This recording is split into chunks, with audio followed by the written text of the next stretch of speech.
G'day and welcome to the very special first ever finals edition of Talk of the Town, the most downloaded digital AFL program on the planet, to the Port Adelaide Premiership champion. Hello, Warren Tredrea.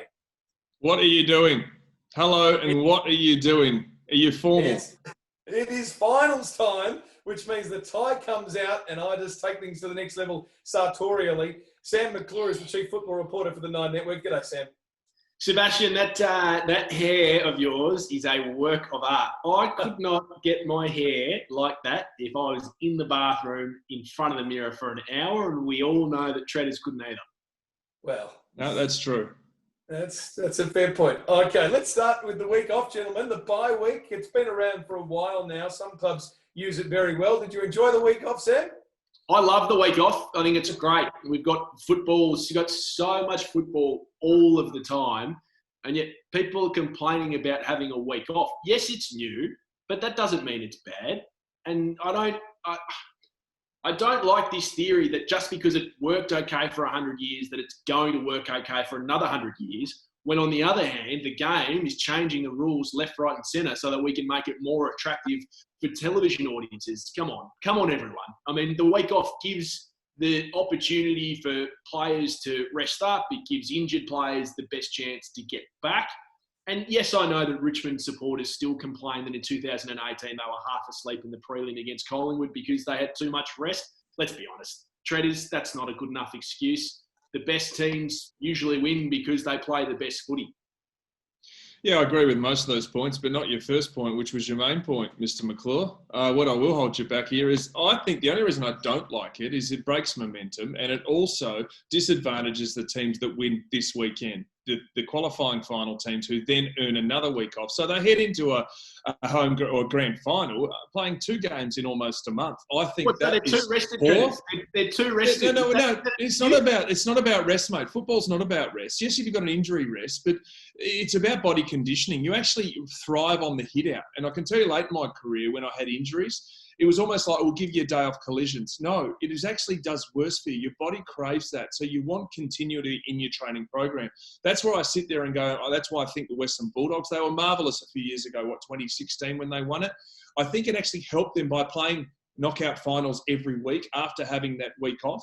So when you look at those teams that they played against, Sydney win their home final, they get a week off after having a week off a week earlier. So all of a sudden they head into a home prelim having played one game in 3 weeks. They win the prelim, they've played 2 games in a month. So I don't like it for that perspective because I think the plan for footy is to finish as high as you can. Yes, they get the reward for 2 finals or a knockout, so they've got a second chance. But I still think it'd be better if we didn't have it. And I think particularly this year, we've rushed so many games into so many periods. Why wouldn't you just take it off and give the players a bit more break? Because if you look at some of the stats and some of the numbers, the teams who won games of football this year have generally come off, particularly Port Adelaide. They've had better and more rest than their opposition. So I think if you took it out, then I think it'd be far better. Don't you want the best players playing in finals? And so at least an extra week gives everybody the proper chance to be fit and firing for week one. Yeah, that's true, but that's not always the case because, how often are we seeing players get up or not? Like, we've had an extra week. Tom Lynch is still not playing this week. He's already been ruled out. So you go, is that part of it? Or are they actually just going, hang on, we think if we can win this week, which they have had the Wood over Brisbane since 2009, and the 2 vastly different teams go back over 10 years ago. But they're saying, we'll bank the extra week. So for me, we're not seeing the best player play every week by having that extra week. So I don't think it's as simple as saying you can just say that. I think I'd rather see it week in, week off. So what did we all do last week? We tried to keep the family entertained. There's no footy on the box. And what have we been doing? Twiddling our thumbs to waiting for Thursday night. Get over it. Come on, do something else for a weekend. I mean, West Coast are getting 4 extra players back because of the week off. Like, are we that sensitive in footy that we can't handle one weekend without it? Come on. No, I'm not. But I'm not in lockdown like you blokes. And I'm telling you, when I've got 5 kids at home, I've got a lot of stuff to fill. Don't worry, they've gone to the local Thai shop to go and get lunch. I've just said, get out of the house so I can record this program. They've gone to the pie shop. I went to the Thai shop during my week off. So we're all getting some important things done. I want to talk about the overall vibe of the finals because I reckon these are 4 mouth-watering contests. We've heard a lot of whinging throughout the years about the Who Cares Cup or whether, that's not ideal, the Who Cares Cup or, whether there's an asterisk against this season. Tredders, has your view towards the season changed at all? And are you excited for this week one of the finals? Mate, you're asking a Port Adelaide bloke who's been on top of the table for the whole year. Mate, this is the greatest year football's ever thrown at us. The greatest challenges players will ever face. That part is true. The other bit, well, I think it is. You put yourself in two categories for me this year. It's the teams who are no chance and the teams who are chance. The teams who are no chance, they bailed out earlier than ever. You know, you look at the North Melbournes, you look at the teams who are clearly rebuilding like Adelaide. As soon as they started to lose some games, Hawthorn particularly, rested players, blooded players, sent players to retirement. The other side, the contenders, well, they've been into it up to their eyeballs. So I love the fact and agree with exactly what you're saying. You know, Richmond taking on Brisbane, Port Adelaide taking on Geelong. Then we've got West Coast and Collingwood. And then you got the Bulldogs playing as well. Who are they playing? I've forgotten. I don't care. I'm only worried about big four. St Kilda. And the Saints haven't made the finals. Sorry. Saints haven't made the finals in yonks. Haven't won a flag since 66. So how good is footy? I'm actually loving it. And the best bit is we're seeing the best teams, the best players, and we're going to see fair income contests as opposed to the one-sided ones we've seen for much of the season. Seb, I thought we were going to get a bit of a Macarena from Tredders there. I thought we were going to sort of, do the whole dance, but no, we're doing it. It's sort of a bit of wax on and wax off for me. I had a bit of Mr. Miyagi about it, although Mr. Miyagi had more hair than Tredders. Let's move on to a bit of player movement, Samuel. And Adam Saad is a player that has a question mark next to him as to whether he will stay at Essendon or not. What's the latest there? Yeah, this is a fascinating one for me, Seb and Tredders, because it's clearly down to Essendon or Carlton, and he's got 5-year deals at both clubs that he's looking at. But he's also had a 4-year deal, Tredders, at Essendon for several weeks now, and we do know as a fact that in his exit meetings with the coaches and the players that he delivered a few home truths about where he thought the direction of the footy club was at and why he was disappointed in some of the things that had happened. And he really said to the club, I need to go back home to Melbourne, to my family, spend some time there, and then I'll decide whether I want to leave or whether I want to stay. The question I have for you, Tredders, who's dealt with contracts as a player for a long time, is if Adam turns around now and says, okay, I'm going to stay, and now it's 5 years, why would the extra year help keep him? That's the confusing thing for me. Like, he's either leaving because he doesn't like the direction of the club, or he's staying because he's been convinced otherwise. Making it 4 years to 5 years at similar money, I'm not sure how that changes anything. It's a really interesting one. Well, from a playing perspective and a money perspective, it adds an extra, 500,000, say, for that example. And I don't know exactly what he's earning, but I'd say 500,000 for a player of his ilk. It's a player that's, almost an all-Australian squad member type player. So I think that would make the difference. And I know from previous histories, remember when North Melbourne came to Hamish Hartlett all those years ago, they offered huge money, the money that Jared Pollock was offered. But Port had to go to the extra year to close the gap so you can backload it. The other point is, make no mistake, he's put them on notice. And I actually like this because Essendon's underachieved. Fans would love hearing that. They wouldn't love hearing that Carlton was also going to offer 5 years to Zach Williams plus and 5 years to Saad. Well, they've seriously got money in their cap. But from an Essendon fan or an Essendon player, I'd be sitting there going, I'm glad he's asking the questions. He's clearly someone who wants to rattle the cage and be better. And there's nothing wrong with that. And there's nothing wrong with doing what he's doing and taking his time with his contract, because clubs are very quick to cut the other side. I love the fact that he's actually putting his family first. He's putting them on honest. And effectively, he's saying, I want to stay, but I want to see some change take place. And I also want to be rewarded for what I deliver this footy club. Nothing wrong with that whatsoever. Yep, well said. Speaking of speedy players, Sam, I heard Basher Hawley this morning have to play down reports that his management are listening to the Bombers, his ex-club. If Saad were to go, is there a chance a dual premiership Tiger could be in red and black again? Yeah, another fascinating one. And I was listening to Triple M this morning, Seb, when you had him on. Obviously, a real history with Essendon. They gave him his first chance as an AFL footballer. Has since become very much a Richmond person. I just wonder whether, Tredders, this has something to do with maybe keeping Saad, given that Adam and Basher have both been on the public record several times talking about their allegiance with each other and their close friendship. I think they've referred to each other on record before as brothers, so they clearly have a very strong bond. Hawley's 32, so, you wonder from a list perspective what that means for Essendon, but they've already lost their half-back in Connor McKenna. I just wonder whether it's a ploy to, A, help their half-back line for 1 or 2 more years, but B, also,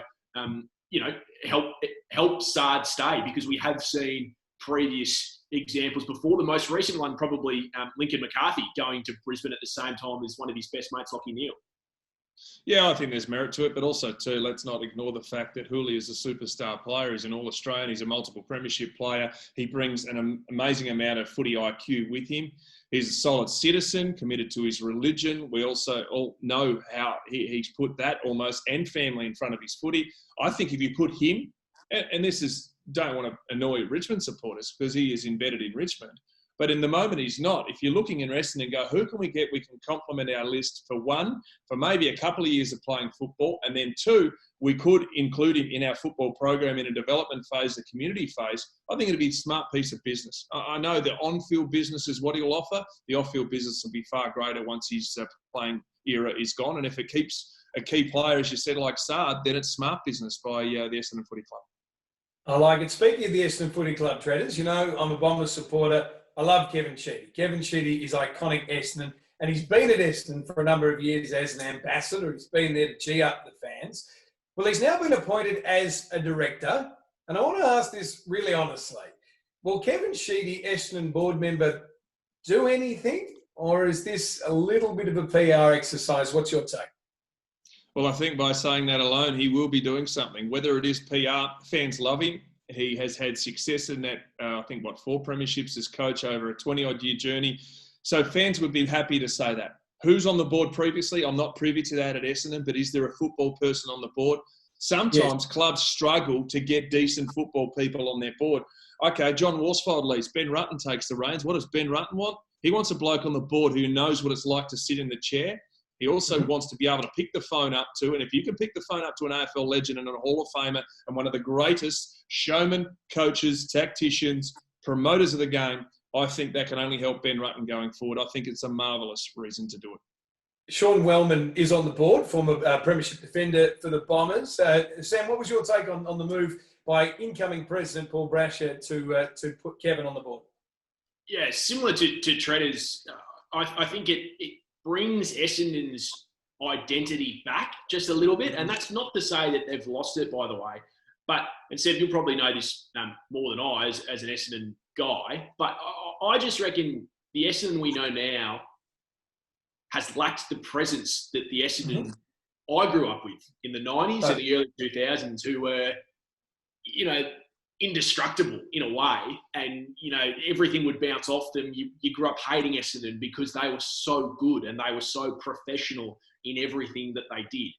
I reckon they've lost a bit of that, and I reckon the club probably acknowledges it. And look, there's been some external forces that have probably attributed to that as well. But yeah, I think Kevin Sheedy, and I think